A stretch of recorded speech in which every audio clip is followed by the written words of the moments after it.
종탑을 세우기만 하면 교회인가요? 이 질문을 한 달 전에 드렸습니다. 십자가만 붙여놓으면 교회일까요? 그렇지 않습니다. 그래도 우리 교회는 어떤 교회를 꿈꿔야 할까?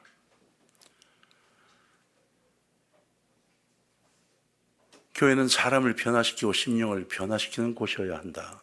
이것이 첫 번째의 주문이었습니다. 사도행전 2장 37절의 말씀을 보면 변화에 대한 이야기로 가득 차 있는 것을 발견할 수 있습니다. 그들이 이 말을 듣고 마음에 찔려 베드로와 다른 사도들에게 물어 이르되 형제들아 우리가 어찌할꼬 하거늘. 그들이 마음에 찔렸다고 말씀하고 있습니다. 마음에 구멍이 뚫어질 정도로 아프고 고통이 되어진다라는 뜻입니다. 베드로가 전하는 하나님의 말씀을 들으며 고통과 아픔으로 그들의 마음이 움직여졌던 겁니다. 성령이 역사하면 이런 일이 시작이 됩니다. 왜 나에겐 그런 일이 없을까? 갈등되시나요? 그 갈등이 참 귀한 겁니다. 왜 나는 변화가 안 될까? 그 갈등이 되시나요? 그 갈등이 귀한 겁니다. 그 갈등으로부터 성령의 역사가 시작이 될 것이기 때문인 겁니다. 하나님의 말씀을 받으면 어떤 변화가 일어나게 돼요. 어떤 변화요? 회개입니다. 아무렇지도 않다가 어느 날 문득 설교를 들었거나 아니면 다른 사람의 간증을 듣는데 울컥하며 내 마음속에 주님을 찾게 됩니다. 내가 그렇게 하고 싶지 않아도 그렇게 됩니다. 왜? 성령님이 나에게 다가오시기 때문인 거죠. 회개는 자신의 잘못됨에 대한 지적에 대한 동의이자 변화입니다. 이 회개는 또한 감정적으로 통회하는 마음 그리고 삶을 돌이키는 의지적인 결단의 변화를 의미합니다. 또한 영적인 아픔을 토로하는 영적인 변화입니다. 다시 말하면 회개는 의지적, 정신적 그리고 영적 변화를 이야기합니다. 여러분 인생의 모든 문제는 죄로부터 시작된다는 걸 아시죠? 그렇게 이러한 죄의 문제를 해결하는 것이 인생 최대의 변화입니다. 대부분의 사람은 내가 하고 있는 것이 죄인 줄을 모르고 삽니다. 근본적이고 영적인 심령의 변화, 이것이 바로 죄의 문제를 해결하는 겁니다. 하나님의 말씀을 들으실 때 이 말씀이 부딪히고 깨달음이 오거나 찔림이 오면 하나님이 내게 역사하심을 믿고 아멘으로 받아들이시기를 주의 이름으로 부탁을 드립니다. 여러분 입에서 아멘이 자꾸 나와야 합니다. 의도적으로라도 나와야 합니다. 하나님이 원하시는 교회에 또 다른 모습들이 있는데 바로 어떤 변화가 있냐 하면 사역하고 봉사하는 성도가 늘어난다는 겁니다. 하나님의 교회는 가만 보면 하나님을 위해 봉사하고 헌신하는 자들이 자꾸 늘어납니다. 교회는 변화된 사람들이 영적인 힘과 권세로 사역을 하는 곳이에요. 성도들은 자신이 살고 있는 현장을 장악하고 내가 만난 예수를 전하는 것을 목적으로 해야 합니다.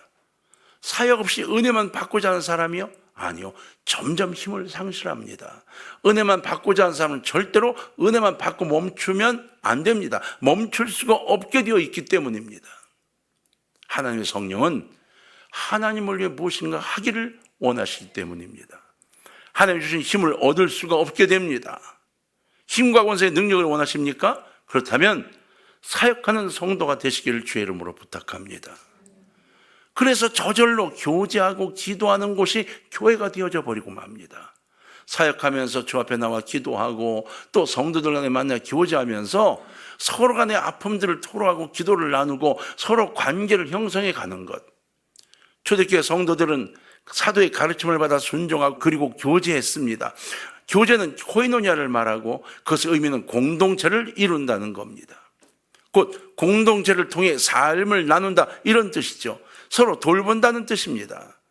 성도 전체가 모이는 예배, 지금 우리 예배죠. 이 예배는 교제가 어렵습니다. 옆에 앉아 있어도 설교를 들어야 하기 때문에 교제가 어렵습니다. 주일 예배 때는 인사는 하지만 깊은 교제로 이어지기가 쉽지 않습니다. 그래서 성령님의 역사하심으로 작은 공동체를 통해 서로 영적인 신앙의 사귐을 만들어가는 교회가 되어야 됩니다. 교회는 그런 조직을 만들어줘야 돼요. 제자훈련을 하거나 또는 목장을 하거나 어떤 모임들을 해야 합니다. 그래서 우리는 각각의 사역팀과 목장의 모임, 그리고 기관의 모임에 적극적으로 참여해야 하고, JTTS 곧 성경 공부와 제자훈련으로 영적 훈련에 적극적으로 참여해야 합니다. 그리고 변화하는 삶을 살아가야 하는 거죠. 하나님이 원하시는 우리 교회는 어떤 교회일까요? 여러분 꼭 이걸 기억하세요. 한 몸인 공동체인 교회입니다. 공동체입니다. 한 몸입니다. 지체인 거죠. 예수께서 부활 승천하시 후에 하나님께서는 교회를 조직하게 하셨어요. 교회를 만들게 하셨습니다. 그리고 교회가 말씀과 예배에 전념하지 못하고 구제에 묶여 있을 때에 하나님 7 안수 집사를 뽑게 하시고 초대교회와 사도들이 교회의 본질로 돌아가게 하셨어요. 그게 뭔가요? 말씀을 전하고 기도하는 거였어요. 교회는 말씀을 가슴에 품고 그리고 서로가 서로를 위해 기도해 주라고 하는 것이에요. 누구를 돕고 누구를 위해서 이건 부수적인 것이었어요. 거기에 교회가 전념하게 되니까 하나님이 아니야, 이건 아니야. 7 안수 집사를 뽑아서 그들이 이렇게 남들을 돕는 것에 일을 하게 하고, 너희 교역자들은 전심을 다해 기도하고 성도들을 만나 회개하게 하고 전도하게 하고 성경을 가르쳐, 이렇게 바꿔나간 거죠. 하나님은요, 하나님의 백성들이 하나가 돼서 온전히 하나님을 섬기는 순전한 공동체로 살아가기를 원하셔요. 교회 내에서 다툼이요, 이건 하나가 되는 공동체가 아니에요. 네가 아니라 내가 아니라 내가 잘 돼야 되기 때문에 싸우는, 이건 공동체가 아닙니다. 우리, 너와 나, 이것이 공동체인 거죠. 누군가 다쳤다고요? 내가 아니면 돼. 아니요, 교회가 아닙니다. 아니, 왜 다쳤대? 어떻게 됐대? 걱정이 돼서 기도해 준 이 공동체가 되어야 합니다. 우리 기관에서 누군가가 아픔을 겪고 있나요? 우리 기관에서 누군가가 걱정이 있나요? 그것을 여러분 여기저기 떠들 것이 아니라 알았으면 간절히 기도하고 그분을 위해 사모하는 마음으로 주께 구하는 바로 그런 공동체를 의미하는 겁니다. 여러분, 교회는요, 하나님 아버지 안에서의 자녀들의 모임입니다. 여러분 옆에 있는 이들이 바로 나의 형제며 자매인 거예요. 내 누나가, 내 오빠가, 내 형이, 내 동생이 아픔을 겪을 때 너와 나는 남남이니까 각자 이겨내는 거야라고 말하십니까? 아니죠. 왜 근데 교회는 그럴까요? 우린 더 끈끈해요. 왠지 아세요? 우린 천국에서 만날 거거든요. 만나지 않을 거면, 나는 따로 지옥 갈 거면 이 공동체에 들어오지 않아도 됩니다. 그러나 천국 가기를 원하세요? 어차피 거기서 만날 형제 자매이세요? 그러면 사랑의 마음들이 품어지도록 기도하셔야 합니다. 이것이 바로 사탄과의 전쟁을 이겨나가는 건강한 교회가 되어가는 과정 중에 하나인 겁니다. 예수님이 요한복음 10장 기도문에서 하나가 되어라는 표현을 6번이나 사용하세요.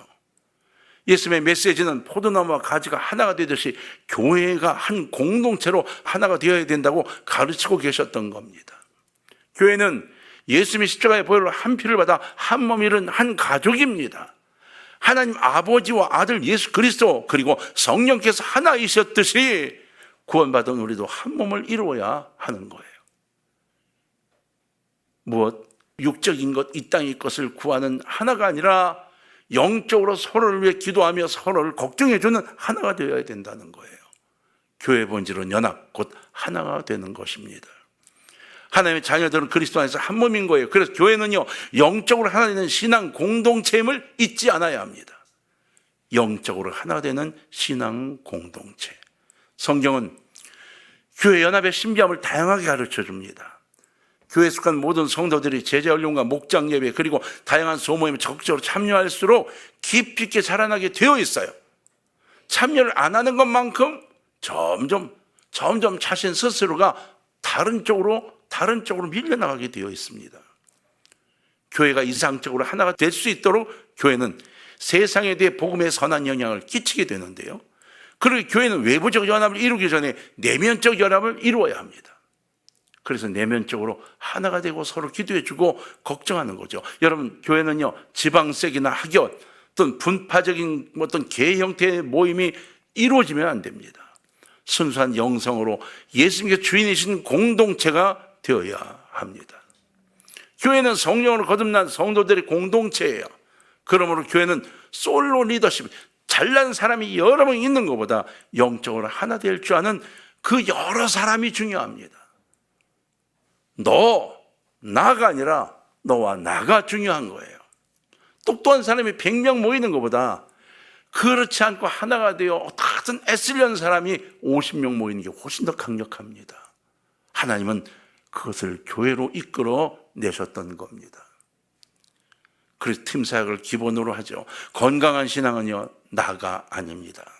자, 한번 따라합시다. 너와 나, 곧 우리입니다. 우리. 자, 옆에 사람 보고 우리 한번 해보세요. 참 멋진 단어입니다. 여러분, 그래서 교회는 사랑으로 하나가 되는 공동체가 되어야 합니다. 영적으로 하나 되는 공동체만이 아니라 사랑으로 하나 되는 공동체. 우리 이번 특별 새벽 기도회에 예수님을 사랑한다는 고백의 찬송을 여러 번 불렀습니다. 그것뿐이에요. 주님 사랑하는 거 그것뿐이에요. 그 찬송을 여러 번 불렀습니다. 정말이십니까? 사랑합니다, 나의 예수님. 정말 그렇게 고백하며 가슴씩 우러나는 사랑이 있습니까? 그 사랑으로 옆에 사람들을 사랑하고 있나요? 교회는 예수님의 십자가의 보혈로 한 몸을 이룬 신앙 공동체입니다. 성경은 우리가 서로 취향이 다르고 배경이 다르고 기질이 달라도 할 수 있으면 사랑으로 하나가 되어야 된다고 강조합니다. 로마서 12장 18절에 보니까 할 수 있거든. 너희로서는 모든 사랑을 더불어 뭐하라? 화목하라. 할렐루야. 모든 사랑과 더불어 화목하라. 우리가 서로 하나됨을 이루어 사랑한다면 하나님의 고귀한 사랑은 세상이 알게 되어져 있습니다. 예수님은 이미 13장 35절에서 이렇게 말씀하셨어요. 너희가 서로 사랑하면 이로써 모든 사람이 너희가 내 제자인 줄 알리라. 서로 뭐하면? 사랑하면. 교회가 사랑의 공동체가 될수록 세상에 감동을 주고 세상을 변화시킵니다. 또 세상을 움직이는 힘은 사랑입니다. 교회가 세상에 영향을 주고 세상을 움직일 수 있는 힘은 오직 사랑의 실천에 있습니다. 교회는 내적으로 외적으로 사랑의 공동체가 되어야 합니다. 그래야 사람들이 교회 나와 치유를 받습니다. 세상에 나가 치유하는 영향도 행사할 수 있습니다. 여러분, 정말입니다. 또 세상을 움직이는 힘은 돈이 아닙니다. 권력이 아닙니다. 바로 예수 그리스도의 사랑입니다.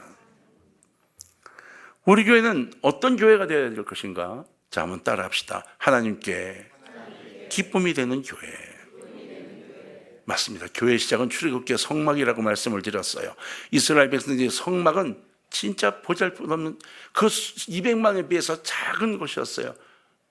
25m, 50m밖에 안 됐어요. 200만이 모여 있는데 200만이 성도였어요. 200만이 성도인데 교회는 50m, 25m밖에 안 됐다고요. 그런데요, 정말 아주 작은 집이었지만 하나님이 너무 기뻐하셨어요. 예수님이 승천하신 후에 이 땅에 초대교회가 세워졌죠. 초대교회가 세워졌을 때 그 교회는 얼마나 컸는지 아세요? 없었어요. 교회가 무형교회였어요. 여기저기 떠다니며 예배를 드렸습니다. 그런데요, 하나님이 너무 기뻐하셨어요. 예수 그리스도 하나님의 이름으로 모여 예배드리는 그 모임이 교회라고 말씀하시면서 너무너무 기뻐하셨어요. 세월이 지나면서 어마어마한 큰 교회들이 세워졌지만 그 건물이 멋져서 하나님이 기뻐하셨던 게 아니에요. 중심을 다한 이들이 모여 기도할 때 기뻐하셨어요. 무디의 고백이 있어요. 무디가요, 정말 교회 학교 아이들 가르치는 선생님이 되고 싶었어요. 교회에서 받아주질 않았어요. 왜? 무식해서. 그래가지고 동네 애들을 모아놓고 성경을 가르쳤어요. 이 아이들이 5명, 10명, 이게 100명이 넘어섰어요. 근데 놀라운 일은요, 이 아이들이 막 목이 터져라 찬송하고 막 기도하는데 거기에 성령이 역사하는 거였어요. 모디가 뭐라 고백했는지 아세요? 하나님이 얼마나 기뻐하시는지를 봤다, 이렇게 기록했어요. 우리 교회는 하나님이 기뻐하시는 교회가 되어야 합니다. 외형적인 교회 모습이요, 아니요. 시대마다 달라졌지만 그 외형적 교회 모습 때문에 기뻐하시는 게 아닙니다. 이 땅에 있는 성도들이 가슴을 묶고 주님을 찬양하는 것, 그것을 기뻐하셨던 거예요. 찬양이 가슴에 와닿나요? 손을 들어 찬양하십시오. 아멘으로 화답하십시오. 주님을 그리워하시기를 바랍니다. 교회는 모름지기 하나님을 기쁘시게 해야 합니다. 하나님을 마음 아프게 하는 교회가 되어서는 안 됩니다. 성도님들, 이 세상에 완벽한 교회가 어디 있어요? 없습니다. 왜요? 내가 완벽하지 못한대요. 사람이 완벽하지 못한대요. 그래서 우리는 나의 불완전, 나의 부족, 나의 실수로 하나님의 교회가 기쁨이 되지 못한 일 없도록 노력해야만 합니다. 좀 더 노력하고 애써야 하는 거죠. 여러분, 성령님 역사 안에서 하나님의 말씀이 나를 변화시키고 천국 갈 수 있는 문을 열어줌을 믿으시기를 바랍니다. 그렇게 하나가 될 때 비로소 하나님이 기뻐하시는 교회로 교회가 성장할 수 있는 겁니다. 여러분, 하나님의 말씀을 지키는 것 참 위대합니다. 하나님의 말씀을 지키면 반드시 보상이 있습니다. 하나님 명령을 지키면 반드시 보상이 있어요. 명령을 따르지 않는 사람 보상을 받지 못합니다. 여러분, 보상 없는 명령은 절대로 없습니다. 부모를 공경하라, 그리하면 뭐하리라? 장수하리라. 명령을 했어요. 그리고 보상이 있어요. 여러분, 꼭 기억하세요. 주의 말씀을 들으면 그런 거에 상고하고 내 것으로 만드시길 주의 이름으로 축원합니다. 믿음이 굳건히 성장하는 교회, 그 교회가 하나님을 기쁘시게 한다고요. 그 말씀을 듣고 그런 거에 상고하면 믿음이 생겨나기 시작합니다. 왜 나는 믿음이 안 생길까? 왜 말씀을 들으면서 자꾸 딴 생각에 던져버리는 거예요. 아니요, 자꾸 말씀을 들으려고 애쓰세요. 사도행전 16장 5절에는 이에 여러 교회가 믿음이 더 굳건해지고 수가 날마다 늘어갔다 했어요. 말씀으로 채워지면 성도가 늘어나게 되어져 있습니다. 교회가 하나 되는 것 하나님의 뜻입니다. 하나님의 교회가 하나가 될 때 하나님 또 기뻐하십니다.